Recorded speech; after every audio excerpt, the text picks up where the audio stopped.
Yeah, let me just click this. I think I have to click this. Okay, yeah, so we're on Mem Tes Amud Aleph. Getting close to the end of this whole sugya. On Amud Beis, we're going to hit a new Mishnah, but we're still talking about different types of events. The Gemara gives us a whole series of different cases where someone reneges on a commitment or reneges on a sale, which hasn't yet happened, but they have the money. So there are different variations of that same theme, and I think we have one or two more to discuss. So we're talking about maybe 8 or 10 lines, maybe from the bottom, near the beginning of the line. Nahu gavra diov zuze ashum shemei. So this particular situation has a different twist to it, where someone, again, in some of the others, we were actually talking about Amoraim, who were the purveyors of the various products that were being reneged. Here, the Gemara doesn't tell us it's a Hahu Gavra. It doesn't specify who it is, that it's someone that we would otherwise recognize maybe as a Tana, a Mora, whatever. So Hahu Gavra diovle shum shemei.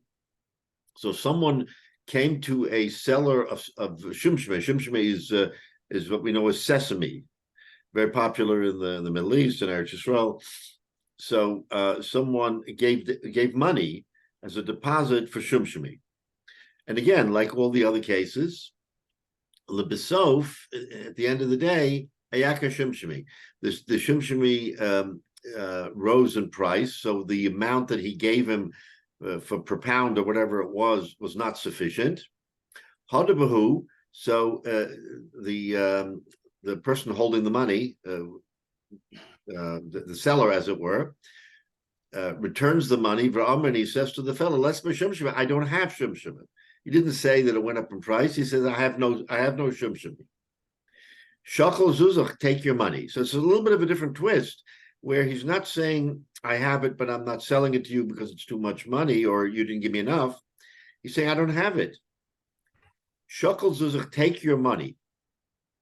So what happened here is that the prospective purchaser, lo shakol zuzach, he didn't take his money. He left it in the hands of the fellow who was going to sell, the seller of the shum shemei. And then in this particular situation, ignov, the money was stolen. So there's no deal. There is no shum shemei. He told him, take your money. He didn't take the money, and it was stolen. So now, what does that bring to mind? Now the question is, was he a shomer?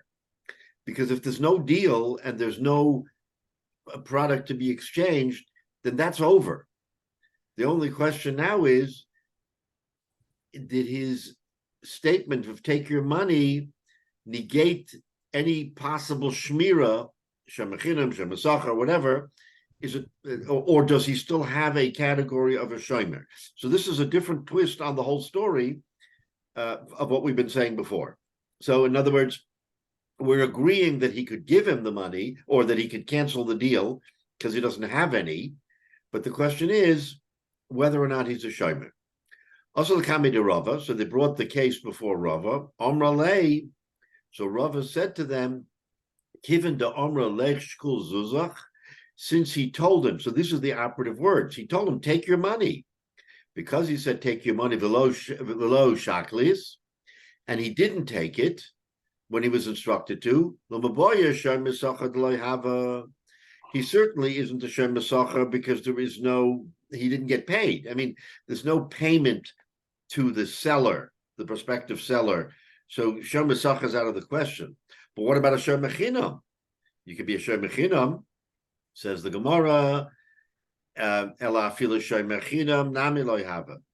He's also not a shomer chinam. Shomer chinam, at least there was the possibility that he was holding the money, that he would be a shomer chinam. But the Gemara is saying that since he told him categorically, take your money, I don't want to have anything to do with it.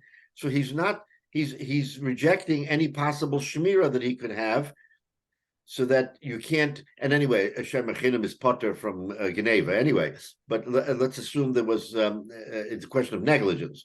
So if there's no negligence, b'chlal, but even if there was negligence, he's not a Shem Mechinam, because he told him categorically, I'm not responsible. So the question is, can he revoke all of his status in this particular case? So the Gemara says, so not only is he not a shoy mesachar, he's not even a shoy mechinam. Omalei Rabbanan l'Rava. Okay, so this is the psak of Rava.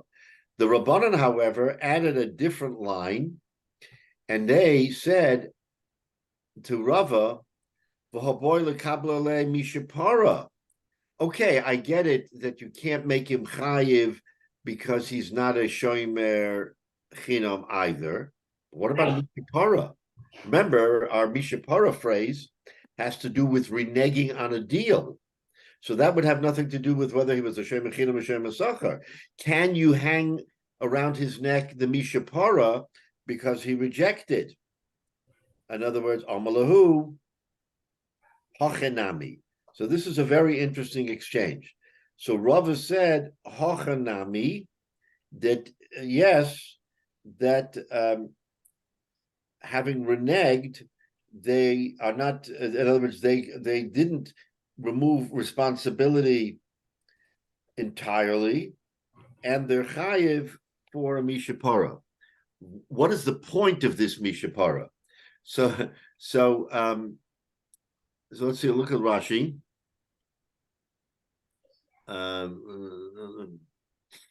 Afilu shem mechinam nami lo yhaver va'afilu pisho b'shmi rosam peturim. Like we said, even if he was poshea, which a shem mechinam is chayiv for pshia. So in other words, if he opened the door to the geneva because of pshia, then a shem mechinam is normally chayiv. Says the Gemara here, afilu pshia b'shmi rosam peturim. Even if he was poshea, he was careless. It doesn't open the door to him chayiv for the Geneva because he totally rejected and said, take your money, I'm not a shoy mechinam. So you can't even get to the front door and say, oh, he was a shoy mechinam, and therefore his pshia opened the door to the Geneva. No, we don't hold that. Rabbi, can I ask a clarifying Yeah. point? If the deal was still active and he had it on account, let's say. So the deal was what? The deal was still ongoing. He didn't say he didn't have any. He didn't say he didn't have it, right? Right. So if there was Geneva in that situation, would he be liable as opposed to this situation where he told him to take it back and he didn't? And the second part is, if he told him to take it back, whose obligation it is? So is it the obligation of the person who has the money on account to go get the money, or is it the responsibility of the person who's holding it to return the money? Yeah, so it's a good question. Okay, so let's take the first situation first. You're asking if in a situation where he didn't, in other words, if he didn't give him the money back, right? Right. And he didn't say take your money, or he didn't say I don't. So what's the point here? The point is, in other words, if the deal's still ongoing. How would the deal be ongoing when he? So in other words, this didn't happen. He didn't say I don't have any merchandise anymore. Okay. So it's still being held, and he's got that money on account, and it was stolen. What is his responsibility at that point? Is it any different than now because he told him to take it back? Or because the deal is still active and he lost the money, does that make him a shomer sachar as such? Because there's a business deal going on and he's getting a product as a reward, if he didn't tell him to take it back and it was stolen.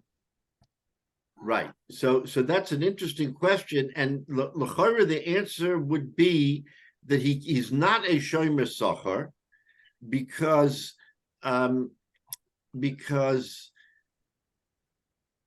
since the transaction didn't actually go through, the money is on an account which may or may not still be consummated. So to say that there's a shomer sachar, that's a little bit extreme. To say there's shomer chinam, yeah, we can accept the fact that he might be a shomer chinam, because a shomer chinam just holding the money doesn't get paid. And since there is even the possibility that he won't get paid, so that makes, let's say it makes him a shoy mechinam. So a shoy mechinam is potter for Geneva. Now, if he was Pesheya, if he was careless, and let's say the carelessness led to Geneva, then the other fellow could rightly say, you're holding my money, okay? There was no absolute deal because I didn't get it, but at the very least, you're holding my money, so you're shoy mechinam. And the shoy mechinam is potter from Geneva as long as he's not careless. So under the same... Rabbi, why isn't he a shomer socher? Because he's got a deal where he's making a profit and the guy has the money. Either he's made a minimum purchase or he has it on account. So he's holding the money because as a security for a deal that is going to be But no, but the deal hasn't been made. No, it hasn't been made yet. So if the deal hasn't been made, then he has no absolute right to that money. A shoy mesacher is someone who gets paid for his service. That means he actually gets paid, not, oh, maybe you'll get paid, maybe you won't get paid. So if the deal didn't happen, you can't hang on him a shoy mesacher because the deal may not happen. Okay. But at the very least, you can say he's a shoy mechinam.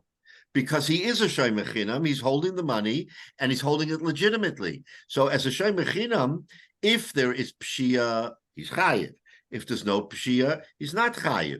So in other words, the theft happened, and we have to investigate whether the theft happened on its own or because of his carelessness, and then he would be either chayiv to the owner or not. Now, what happens down the road is, if he gets the, I mean, later on, well, hypothetically, let's say he gets the shumshum, let's say he gets the sesame, then you can't go back and say, well, he has the sesame, so the deal would have happened, therefore he's a shoy mesacher. You can't go back. You can't go back and do that. Well, but wait, on the front end, if it's a down payment as opposed to a deposit, is it a different story if it's a down payment on Okay, so if it's a down payment, so the question is he going to be entitled to that money regardless? So in other words, a shoy mesacher is someone who receives remuneration. If there is the possibility that money will not be his, the seller's, at the end of the day for a variety of reasons, then in the interim you can't call him a shoy mesacher. Shoy mesacher means I have your money, I'm responsible to you. Something happens, Geneva Veda, I'm chayiv. But as long as that money isn't a certainty, because let's say it's a down payment and he never gets the shumshum. So if he never gets the shumshum, then that money was never his. It only is a shoy mesacher if it's his money, if he already acquired the money. By not acquiring the money, you can't hold him liable. So that becomes a very iffy situation. But a shoy mesacher, he can certainly be, a shoy mechinam. And if he's a shoy mechinam, then he has to meet the requirements for shoy mechinam. That means he can't be careless.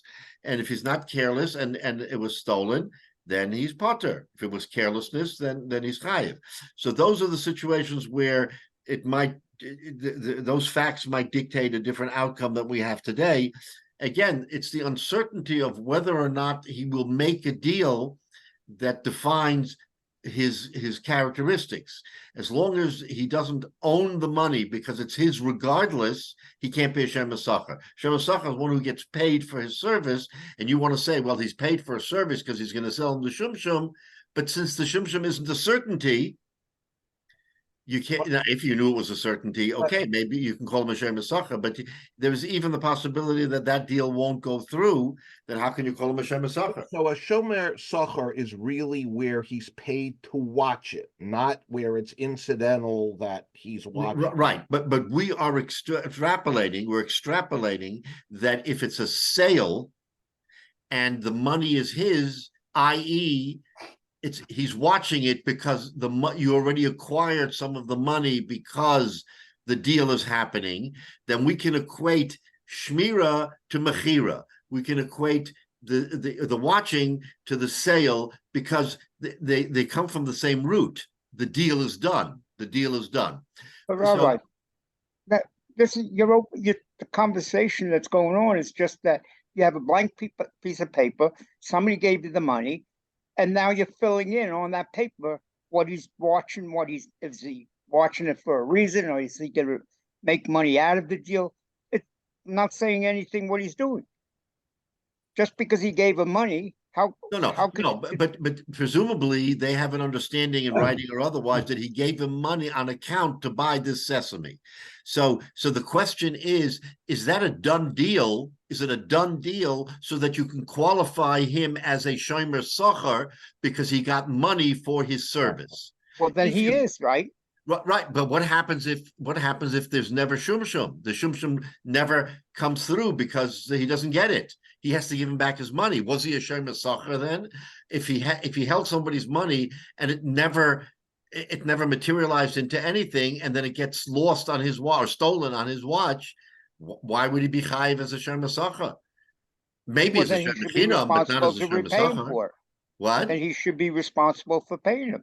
He's not watching his money just for you have nothing to do with the money, so I'm giving it to you to watch. But David, let's say the shumshum never materializes, so that you never make a transaction. At best, he's a shomer chinam. He held his money on account for no reason. Shomer chinam doesn't get paid. So if there was a theft, shomer chinam is potter from theft. So therefore, he's not chayiv if it was stolen, if he doesn't give him the shumshum later because he didn't get it. The whole question here is, does he have the shumshum? Once we know he has the shumshum and he has money, that's a shomer socher. But since it's not clear that he has the shumshum to begin with, so the best he could possibly be would be a shomer chinam. Then the question is, was he careless? If he was careless, then enochanami, he's chayiv. But if he wasn't careless and it was stolen from his house, even though it was under lock and key, then he can say, what do you want from me? I didn't get any benefit from holding your money. We never made a deal. I never had the shumshum. I didn't make a deal with you. So it really depends on the likelihood of the deal. Was there a deal? And whether or not there was carelessness or not. But the Gemara in its situation here is saying that we're talking about a situation where there was no carelessness, in which case, if he's a shomer chinam, he's not chayiv. If he's a shomer socher, he's chayiv. Is he a shomer socher if he comes back and says, my source for shumshum dried up, I can't give you shumshum, take your money back? So then he's telling. Now, to your other question, Michael, it is up to the owner of the money. It's not the seller who has to chase him and give him the money. If the seller or the supposed seller says to the buyer, I don't have shumshum, take your money, then he's supposed to take his money. If he doesn't take his money, you can't hold the seller liable. He already instructed him, take your money. He says, no, I'm not taking my money. Okay, then you're taking your own risk. If you're not taking your money, and I get no benefit of it, and I'm not your shomer, then it's all on you. So that would be the situation where the fellow who deposited the money has to actually make the effort to get it back. Let's say it was Erev Shabbos. We're going to see that in a minute. What happens if it was Erev Shabbos and he couldn't get the money? Okay, I don't want to get ahead of ourselves, but that's the situation. He says, take your money. He says, I can't take my money. It's Erev Shabbos. I have to leave it with you. What's the situation there? All right, hold off. We'll talk about that. But in this particular case, he clearly has to give him back. Says the Rabbanan, but wait a minute. There was a reneging here. If there is reneging here, shouldn't there be mishapara? So let's think about that for a minute. The mishapara doesn't distinguish between reneging because he doesn't have product or reneging because he didn't want to make the sale because it became more expensive and he didn't want to lose money. It doesn't say that. It says someone who reneges from his deal is, according to the Rabbanan, is liable to a mishapara. Now, what's he supposed to do? He doesn't have product. What's he supposed to do? How do we? So the Gemara says, Hachinami, that there is a mishapara. Now, think about this for a minute. What is this mishapara going to do here? A mishapara is a very serious thing. Okay, he doesn't want a mishapara. The seller now has to weigh: do I return the money and subject myself to a mishapara, or do I avoid a mishapara and give him back his money even though it was stolen? So now the seller has the dilemma to decide what's more serious to him, a couple of dollars or whatever it was, the deposit, or the Mishapara. So the Gemara is telling us that by Rava agreeing to the Rabbanan that there will be a Mishapara, we're going to consider the product to have been in his rishus, and therefore when the theft happened, he is responsible. The seller, even though he told him take your money, the fact that he didn't take the money and it was stolen, if you're going to put the weight of a Mishapara on him and he doesn't want that Mishapara, then he's going to say, okay, I'm responsible, I'll pay the guy back. So, and the Gemara says that that's legitimate. You can put that weight on him that he should have to make a decision between a Mishapara or giving the money back. But Rabbi, if the context was, he says, I don't have access to product anymore, my source dried up, take your money back. Unfortunately, we can't continue on the deal. Is it still a Mishapara? Because he told them the context and that he needed to take his money back because he wasn't able to provide the product any longer. Does the deal go on into perpetuity? I don't understand why, if he does that and draws a line in the sand and tells him to take it back, that I can't do it, why it continues. But you're right. But it seems that from the Rabbanan, once you go across that line and you enter into a deal with someone, the responsibility is now on you to fulfill that deal. If somehow that deal cannot be fulfilled, then again, according to the Rabbanan, it seems that you have to make that choice: either repay the money because you don't want the Mishapara, right, or accept the Mishapara and don't pay the money. It sounds very harsh. I agree with you, Michael. But according to the Rabbanan, it seems that the minute you enter into a deal, you have taken a responsibility that even if it's outside of your power to control the deal, because there was no shum, the market dried up, you still have an achrayus to guard that money and return it. And if somehow it gets stolen on your watch, you are responsible. It sounds very, very harsh, but according to the Rabbanan and Rava, apparently Hachinami, he agrees, so that you're putting this seller in a difficult position. And again, if he doesn't want the Mishapara, which presumably he doesn't, then he may be responsible for that money, even though he told the prospective purchaser, I don't have it, take your money back.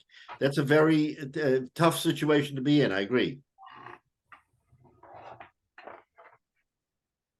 Right. So that's a very interesting point. So in any event, and Rashi says, Hochinami, as Rava says, O mishalem hashumshemim, either pay the guy back for the shumshemin or yikabel mishapara. So Rashi says that in fact is his choice, and we're not going to relent on that. As harsh as it sounds, that is the situation where he has to be the one to make that decision. Okay, now, having said that, the Gemara is going to take an interesting twist here. The Gemara is going to say as follows. Amar Rav Papi, not Rav Papa, but Rav Papi was a different Amora. Rav Papi says, we had sesame seeds, and now we got the poppy. Now we got the poppy, right? We got the sesame and the poppy. So Rav Papi says it's an interesting twist on this. Omali Ravina. Ravina said to me, right? Ravina said to me, L'didi, Ravina speaking, L'didi, to me, Amalei Hahumad Rabbanan, a member of the rabbis, in other words, of the larger group of Amoraim who were together. One of the rabbis said to me, and so the Gemara is not sure who that rabbi was, whether Rav Tavush Shmei, or was his name Rav Tavus, or Shmuel Bazutra Shmei, or was his name Shmuel Bazutra. But one of the rabbis said to Ravina as follows: the ihava le kol chalola de alma. that even if they had given him all of the treasures of the whole world, if they had given him, Ravina, all of the treasures of the world, then he would not change his words. He wouldn't change what he said. And what did he say? He says, "B'didi hava uvda." This story that we just told about the Shumshima happened to me. I was the one who was the seller of the Shumshima. In other words, we're getting a first-hand account of what happened, and he's going to say it didn't happen the way you're saying it was happening. So the Gemara wants to clarify. B'didi hava uvda. The story with the Shumshima happened to me as follows. So now he's going to recount a different story than what we just said before. What's the story? Hahuyuma after the Mala Shabsahi. That's what I said before. I got ahead of ourselves. It was Erev Shabbos, and it was almost Shabbos. V'chaza Yosivna, right? And I was getting ready for Shabbos. I was sitting at home getting ready for Shabbos. V'asoho Gavra v'kor Abava, and a person came to my door, literally a couple minutes before Shabbos. Amali, he said to me, Islach Shumshim Lazvuni, do you have Shumshim? It's 5 minutes to Shabbos. He's holding this money, and he comes to the door and he says, do you have Shumshim for me? Okay, that's a little different than we said before. That's why I mentioned it was right before Shabbos, so it was a little bit different. Okay, so Rashi says here at the bottom, B'didi hava uvna also master the Shumshimin. That story about Shumshimin al yodai hoya was by me, v'lo chen hoya, and wasn't the way you depicted it. She'ilu kibaltem losses hashumshimin, because if I would have accepted to sell him the Shumshimin, lo yisachayzebai. B'chol chalala shel olam. I never would have retracted for all of the money, treasure. We've never retracted. B'lo al kain bona l'din. And that's not why we went to din, because I retracted and said I don't have Shumshimi. Because the whole story was I don't have Shumshimi. He's coming along and saying that's not what happened, because if it had happened, I would never have reneged and said I don't have Shumshimin. V'lo al kain bona l'din. And that's not why we have a din Torah. Elakachoya, different story. So what's the story? So the story is Omale lo. So he said to him that he doesn't have Omali. So he said to me, Lahach hanach zuze bipikoden gabach. Michael, to your point, let this money be a deposit. Now, it actually happened that he asked him. He says, I don't have. He says, okay, hold on to it. Remember, it's 5 minutes before Shabbos. He isn't going anywhere with that money. So he says, let me leave this as a deposit with you, right? Because it's dark. It's almost Shabbos. I can't take this money, so I have to leave it with you as a deposit. Amalei, I said to him, Ho Beisach Kamoch. So Ravina is saying that he said to the fellow, here's the house. Uzvina bebeisa ve'ignov. In other words, put it wherever you want. I'm not taking your money. Here's my house. You want to give me money, put the money down somewhere. And he did. And then the money was stolen. So in other words, Ravina didn't have a choice. The fellow was right before Shabbos, and he didn't have a poppy, any shumshim form sesame. So he said, put it down. I'm not taking your money. Put it somewhere. He goes into the house, sticks it under a cushion or whatever. And he leaves it in the house, and lo and behold, it gets stolen. So those are a different set of facts than what we had before. That's the fact. So now what happened? Also, the Kame de Rava. So now they're saying, okay, who's liable here? They came to Rava. Amalei Rava said, Kol ha-besach kamach. When he said to him, the whole house is in front of you. I'm not taking your money. Here's the house. Loma boy have a. He's certainly not a shoy mesacha because he made no transaction. He's not even a shoy mechinam because he didn't take his money and guard it. So now we have a circumstance where it's a little bit clearer that there was no transaction. There was never havamina for a transaction. He basically stuffed the money in his house, and Rava says you're not liable. You're not a shoy mesacha. You're not a shoy mechinam. Okay, now what happened after that? So now Ravina is continuing. So Ravina says, so then now the rabbi said to Rava, he has to accept the mishapara. Wait a minute, what mishapara? He didn't accept the money. He didn't say, I'm taking your money. He said, put it wherever you want it. Like, I'm doing you a favor. It's Erev Shabbos. I could close the door and say, you're Mechal Shabbos. I don't want you to Mechal Shabbos. So put the money somewhere. Don't give it to me. Right? So, so that's the question. Is there a mishapara here, or is there not a mishapara? V'amrali, now to conclude the actual story, so that Ravina is saying, Lo hedvar me'olam, that no, the rabbis never asked the question of mishapara. It's never happened. There is no mishapara here.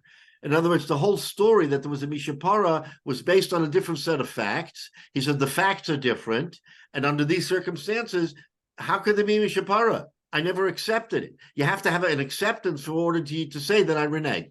One of the magic words he said to him, "Ho besach kamach," the house is in front of you. All right. So basically he's saying, I'm not taking your money. If you want to hide your money, hide your money. You can hide under a rock, hide under a cushion, do what you want.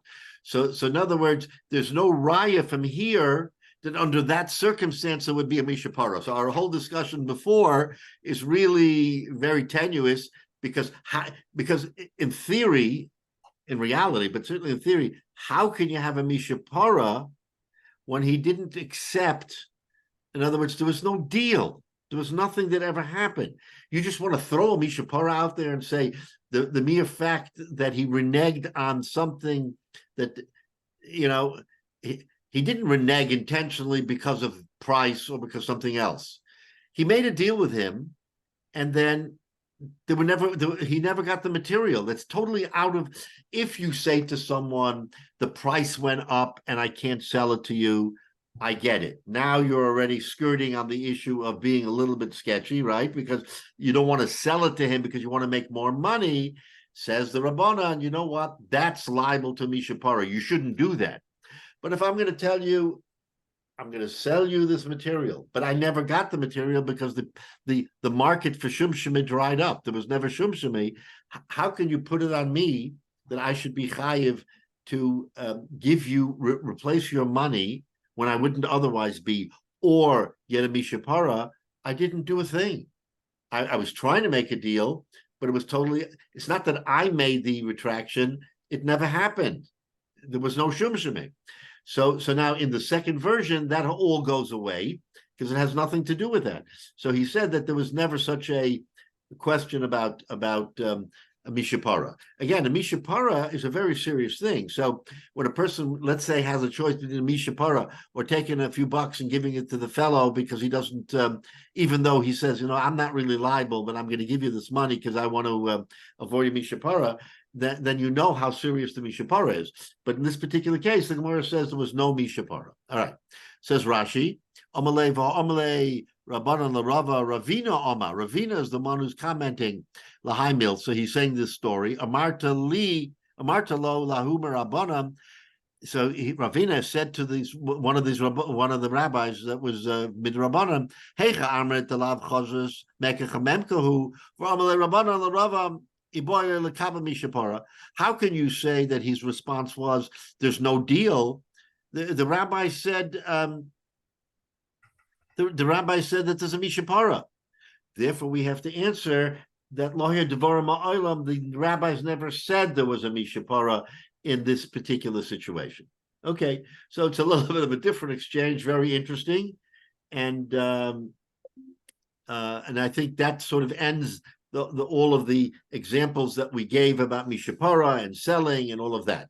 So now we're in the final phase of this Gemara, right? From the very first Mishnah, we're back to Rab Shimon, and Rab Shimon at the end of the Mishnah that we started this parak says, Kol shakesef biyado yodo al el yoino, that notwithstanding the exchange of money for goods, remember this whole discussion that we've had since Mem Daled and Aleph has to do with money for goods and when was the kinyan made. And we basically said that money can't make a kinyan, you have to have a chayfetz, a pri, an object, so that you have to have the Mashiach, the Hagbal, whatever it is, in order to consummate the deal. Merely giving the money won't consummate the deal. That's how we arrived. But Rab Shimon says, yeah, but if someone has the money, he has the might. In other words, he's kind of turning that whole discussion on its ear. So now the Gemara is going to say, Tanya, Omer Rab Shimon, Amos Habas Mancha Kesef Paris. When does it mean when he? So this is a very fine line here. When do we say that the person who has the money has the final word? Says Rab Shimon, Bizman shehakesef v'haperes biad mocher. When he is in control and can keep the money or return it, says Rab Shimon, when the seller is holding both the money and the goods. So what happens here? Reuven is a seller, Shimon is a buyer. Reuven has goods. Shimon says, I want to buy your goods. Shimon gives Reuven the money. Before Reuven gives Shimon the goods, Reuven is holding both the money and the goods, right? Says Rab Shimon that when Reuven is holding the money and the goods, he can renege. He says, now that I have both, so in that split instance before he passes the goods to Shimon, Reuven can say, you know what, I changed my mind. That's what Rab Shimon is, that's what the Gemara is interpreting. Rab Shimon means that the person with the money controls. Okay?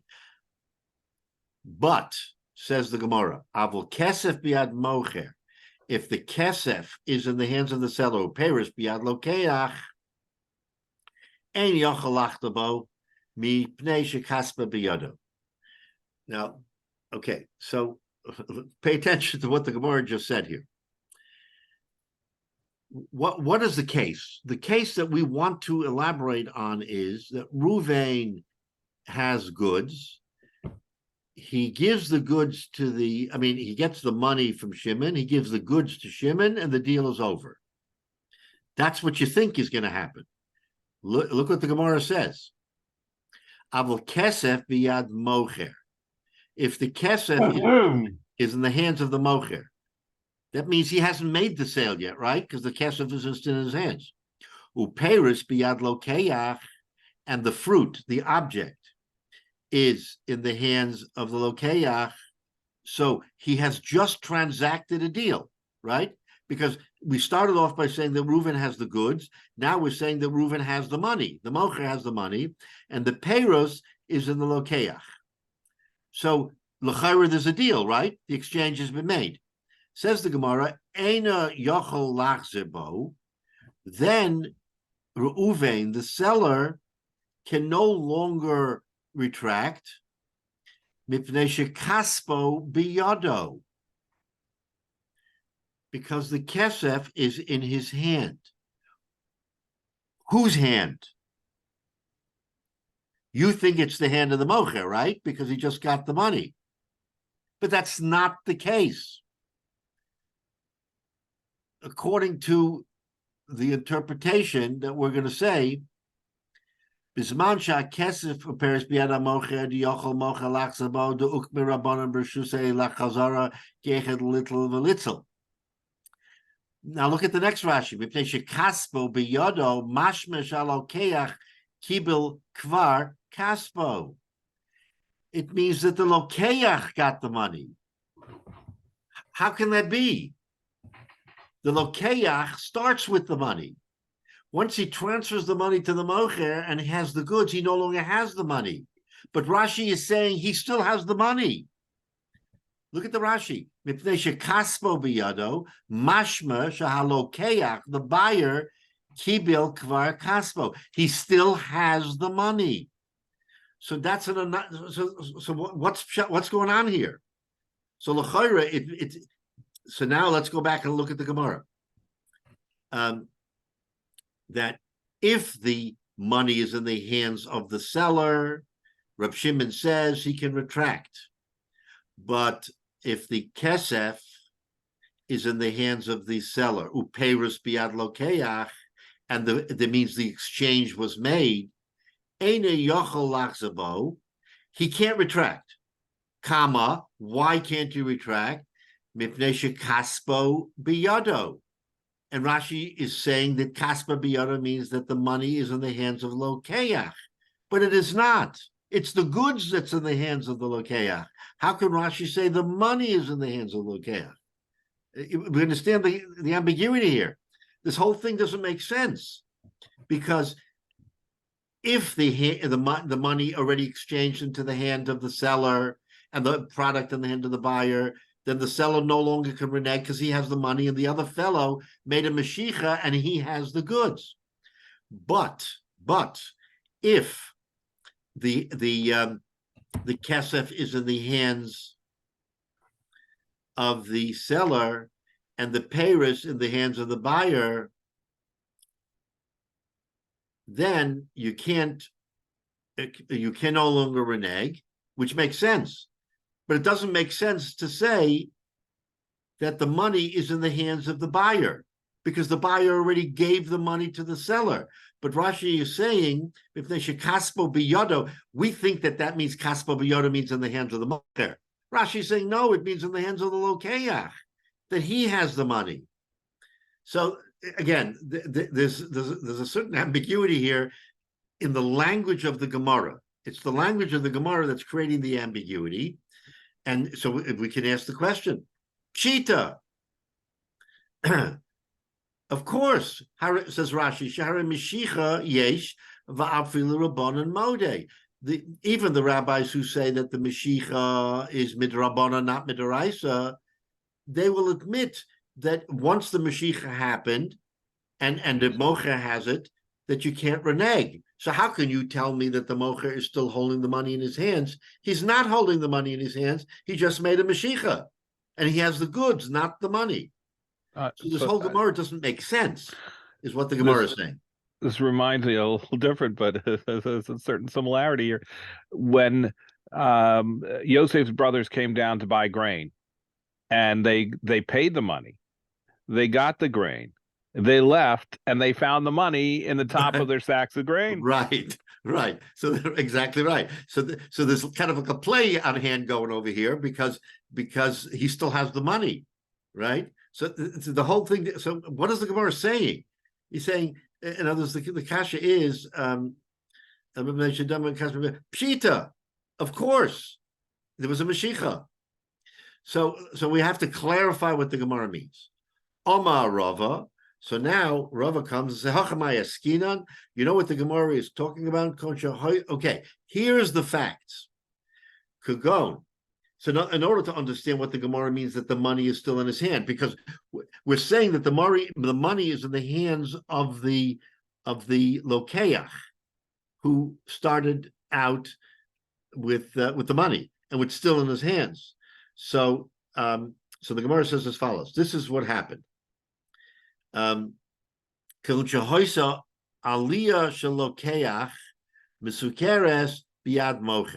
right. So now here are the facts. The lokeach owned a house, right? And he had an attic, and he leased out the attic to the seller. So the seller of the goods is leasing the attic of the buyer who's going to buy the goods. Okay. So now under that, so now Rava says, now we understand what the Brisa means. When the Brisa says, Tamamai tekina rabbanon. Okay, so in other words, the money was exchanged, and the goods still sits in the attic of the buyer, right? He now has those goods, but he hasn't made a Mashiach. He hasn't made a Mashiach because the goods were sitting in his attic all the time, and the seller, the buyer is giving the seller money, and now the goods are sitting in his attic and he hasn't made a Mashiach. So now you have to ask the question, what happens if something happens to those goods while they're in the possession of the buyer of the goods, but he hasn't made a kinyan? That's the that's the fact pattern of this Gemara. Now we're going to understand what the Gemara means. Rabbi, can I just so I understand it? I'm purchasing something. It's already in my house. Right. I still have the money. I haven't given you the money yet. So therefore, it's still. So now you're asking me who's responsible for what's in my house. Right. But take it to the next step. I gave you the money. I already gave the money to the seller. Okay, so I'm the purchaser. So I already gave it to you. You're the seller. But I didn't make a kinyan on the product that's in my attic. So it's in your You're the seller. You've got product in your attic, and now you've got my money. No, it's the buyer's attic that It's the the buyer's seller rented. attic. I'm the buyer. So You're it's the buyer. in my attic right now. I gave you money for the stuff that's in my attic. But I didn't make a kinyan on it. But we didn't make a kinyan on it. Right. That's the Who's responsible for that? Who Right. owns that product? Right. That's the facts that the Gemara is saying we're talking about. Not the facts that you think that he took the product and gave it to him, and therefore, what does it mean he has his money? Now, when we say he has his money, we're now understanding a little bit different, because he gave the seller the money and he has the product in his house without a kinyan. Got it. Okay. That's now the fact pattern. So now, the Gemara says, so the Gemara says, Tamamai tekina rabbanan mashicha. So the rabbis midrabanan said you have to make mashicha. Why? What was the reason for the mashicha? Which we said in the past. Gezerah shema yom lo nisrafu chadicha ba'aliyah. So if you remember, we said that when the seller gets the money and he has not yet transferred, not our situation, a regular situation, the seller has product in his truck, he gets the money from the buyer, he's about to give the product, and a fire starts in his truck. And the Gemara is afraid that since he got his money, he's not going to put out the fire in his truck, and the buyer will lose. Therefore, the Gemara says, no, it's not a transaction until the buyer makes a Mashicha. In other words, he has to make the Mashicha to bring it into his possession so that he shouldn't lose if there's a fire in the seller's truck, and the seller's going to say, why should I put out the fire? I have my money. We have a deal. Therefore, we have a protection, says the rabbis. You have to make a Mashicha. But, now here's the but. Hacha, our fact pattern, where is the goods? It's in the attic of the buyer. Enough of the lake of owners. If a fire starts, let's say there's a fire that starts in the attic. The buyer will quickly go and put out the fire. He's not going to rely on the seller to put out the fire. It's in his attic. He'll quickly put out the fire. So the whole reason for the Mashicha is unnecessary. The only reason why we said you have to have a Mashicha after the money changed hands from the buyer to the seller is to protect the buyer from fire, from negligence. But here, what do you mean negligence? The fire is in his own roof. He's going to quickly go and put out the fire. So why do I have to have a Mashicha? In other words, why is it necessary, Scott, that the buyer make a Mashicha when it's in his own attic? It should automatically be his. You shouldn't have to need a Mashicha because it's in his possession. So he says that's what the Gemara means when the money is still in his hand. It doesn't mean the money is in his hand. It means the equivalent of money. The product is in his hand. Therefore, it's not a kasha when the Gemara says that it's in his hand. It doesn't mean the money physically in his hand. He gave the money to the seller, but the equivalent of the money is in his hand, and it's automatically his without a Mashiach because it's in his attic. And the only reason why the rabbis say you need Mashiach, midrabana, not midaraisa. Remember, according to Reb Shimon, Mashiach is midaraisa. But according to the rabbis, money buys. But why do you need Mashiach? To protect from a fire. The protection is inherent in the fact that it's in his rishus. He's never going to let that fire burn his product. He's going to burn his whole house down. He's quickly going to go. He doesn't have to rely on the seller to put out the fire. That's really the point. So he's not in jeopardy of losing the product because he'll put out the fire himself. So this nuanced language is what the Gemara is saying is the reason why there is not going to be a problem in this particular case is because he himself is going to take care of the problem. He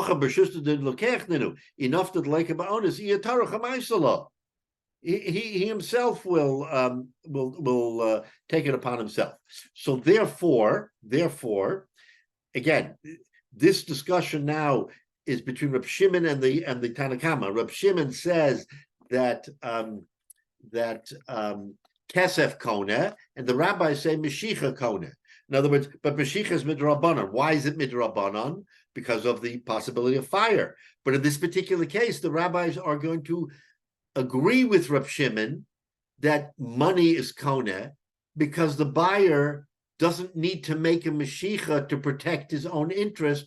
His own interest is protected because of the fact that the goods are in his rishus. So in this particular situation, the rabbis will agree with Reb Shimon that money is midoraisa, that money is midoraisa because you don't really need a Mashiach. Now, of course, in a case where you need Mashiach because the product is not in his rishus, which is the case we've been talking about till now, that's the machlokes Reb Shimon and the Tanakama. But in this particular fact pattern, there's not going to be need, you're not going to need to protect him and need Mashiach because the only reason for the Mashiach is to protect from negligence, and since it's in his house, it'll automatically be protected from negligence. So that's how the Gemara wants to address this particular situation, and then answers the ambiguity of the question when we say the money is in his hand. It doesn't mean literally the money is in his hand because he gave it to the seller. It means the money is in his hand because the stuff is in his attic. He already has it.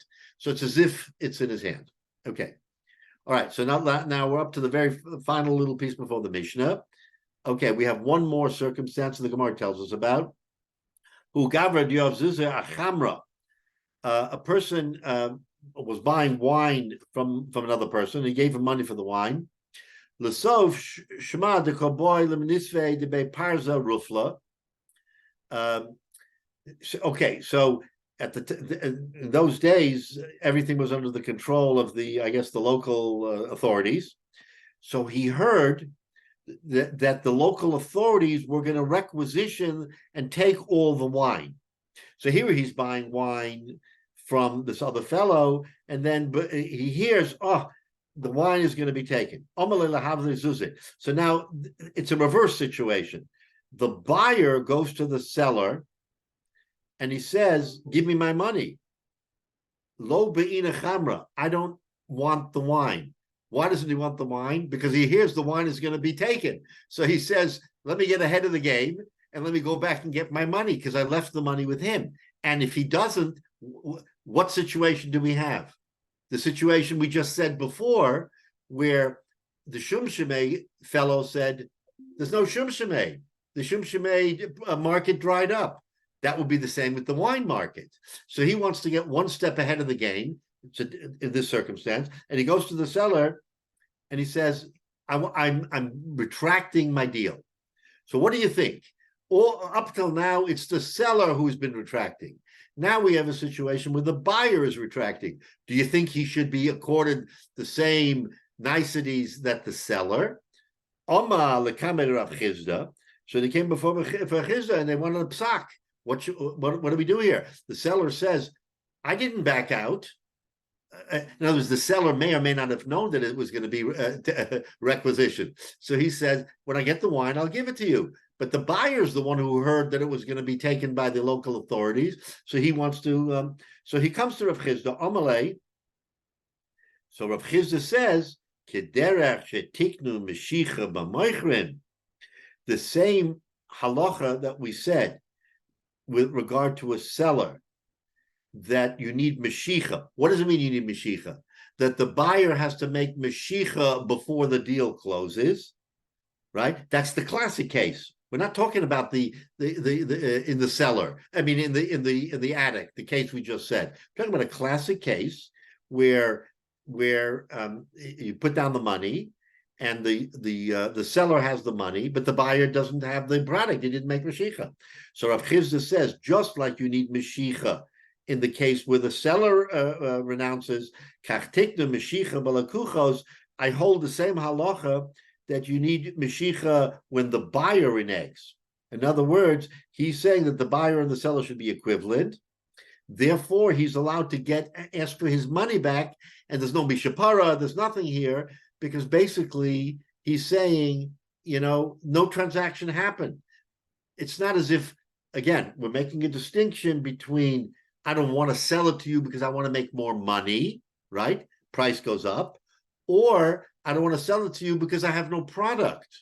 So just like the seller can say, I have no product, the buyer can say, I changed my mind. I don't want to make a deal. And there's no mishapara on the buyer because in fact, the seller would never be able to sell it to him. We know that because of the requisition. But even if the seller didn't know that there was a requisition, the buyer knew, and the buyer knew there would be no deal, and therefore there's no possibility of mishapara. That's an interesting twist, because here the seller was perfectly willing to sell him the goods, and he was going to wait for the goods and get it. Of course, he would never get the goods because the local authorities would take all the wine away. Says the Gemara, it's a chap. The buyer has the same rights as the seller, and if it just so happens that the buyer knows something the seller doesn't know, or the buyer knows it's not going to happen, we're not going to tell him there's a mishapara because you backed out. That's not fair. So therefore, says the Gemara, Hainach. Let's take a look at Rashi.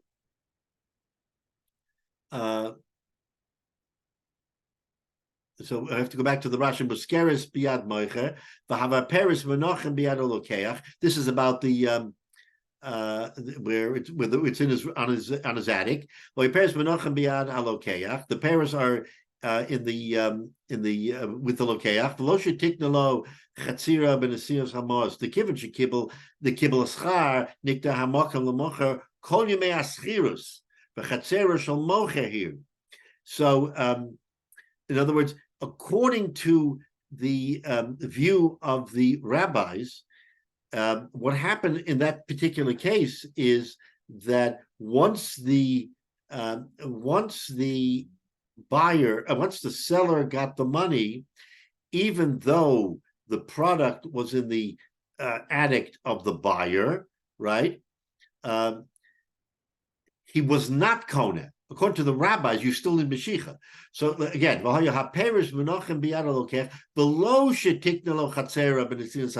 it's not as if the chotzer made the kinyan. It's considered the chotzer of the seller. And why? Because he rented that space, even though it was in the lokeach's house. The halacha is, if I rent a space from you and it's in your house, it's my space because I rented it. So the rabbis are saying that you still need a meshicha, even though it's in your house. It belongs, that location belongs to the seller as long as he rents it. That's why you need meshicha. El Rab Shimon, but according to Rab Shimon, Islay Mos Konos Dvar Torah Midaraisa, it's his. U'Mashicha Tekanta Rabbanani. Mashicha is only something the rabbis created to protect the buyer, but the actual sale was transacted with the money. V'hachalo itzruch takanta. Here we don't need a takana, the Tama my tikkun rabbana. We don't need a takanta because the buyer will protect his own goods, even though it's not his reshus. Now think about this a minute. I have a house and I lease you, Menashe, a spot. You own that spot. I don't own it.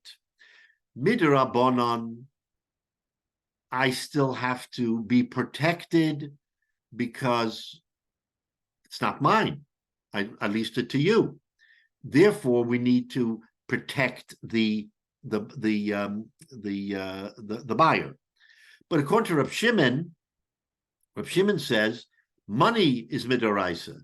The minute I gave you the money, it's yours, and we're not worried about the takana of protecting you from a fire, because even though I, the seller, own that portion of your house, you're going to go to your house and protect it, even if it isn't yours. Because remember, you're going into my reshus. If there's a fire in the attic, whose reshus is it? The seller's. So what right does the buyer have to go into the seller's reshus? He doesn't have a right. But since it's in his house, he'll naturally come to protect it. Therefore, we don't need protection from the rabbis and say you need Mashiach. It's a very odd thing, because literally based on the facts, if I own the house and I lease the space to you, I have no right to go into that attic. That attic is yours. You leased it. Comes Rav Shimon and says, no, don't worry about it, because under that circumstance, if there's a fire, and normally we would need Mashiach to protect the buyer, since it's in the actual house of the buyer, he'll override the fact that it's not his reshus, and he will take the product. So that's how Rashi is explaining it, is that under every circumstance, the buyer will protect his house and his goods. If it's his goods and it's in his house and there's a fire, then of course he'll protect it, even without Mashiach, because he doesn't want his house to burn down. So he's going to run quickly and protect his house. So that's the seichel. I mean, you can argue why that if he's an Erlich guy, I mean, it's an anomaly. If he's an Erlich guy and his house is burning and he's saying, but it's not my reshus, I can't touch it. I mean, that's silliness. That's not seichel. Seichel tells you that even if he's a tzaddik and he leased it to the other guy and his house is burning, he's going to go get the product even though he leased it to the other guy. Okay, that's just a little quirk. All right. Okay. So now, we finished this Gemara, and we've the final word is that a buyer and a seller are alike. That either one can renege here. Why? Because nothing ever happened. But in a situation where there was a possible mishapara, in other words, the hypothetical that was not the case in Rav Papi's situation, if there was a balance between a mishapara on the one hand and making good on the product of someone else, then the rabbis would say there is a mishapara, and there would be a dilemma. It would be a serious dilemma for the fellow to say, do I want a mishapara or do I want to protect mishapara and pay the fellow back, even though maybe legally I'm not responsible to pay him back because I wasn't a shomer chinam or a shomer sachar, but nevertheless, the power of a mishapara, and that's the final word here, the power of a mishapara is so strong that a person will avoid it, even if it means that he has to admit that he is a shomer and he has to pay the other fellow. All right, so at long last, we finished this whole sugya, and we've gotten a very detailed education on all the questions having to do with reneging and with kinyan. And so now next week we're going to start a new Mishnah, but the Mishnah is one that we've already talked about, because remember we talked about onah, and if you remember, onah means that either a buyer or a seller sells to the other fellow, and the sale is more than 1/6 off the market. So in other words, if the market says that this should be the price, okay, you have some fudge room, you have some wiggle room. But if you're more than a sixth off the price, then al pi halacha, that deal falls apart. I mean, you tell me where that happens in real life. Of course, you know, a guy will say, oh, I made a windfall, I made a great deal. But al pi halacha, you can't take advantage of either a seller or a buyer because it works both ways. If a person paid too much or paid too little, if a person paid too little, we got to protect the seller, vice versa. So anyway, so that's what the next sugya is going to be about. So it will be very interesting to talk about Ono al pi halacha. And again, not something that in the real world people worry about, because people say, oh, I made a windfall. I made a great deal. Halachically, great deals are, you know, they're tempered by the fact that now, if a guy willingly says, I'm willing to make the deal, it's fine. But otherwise, you have to give him the right to renege.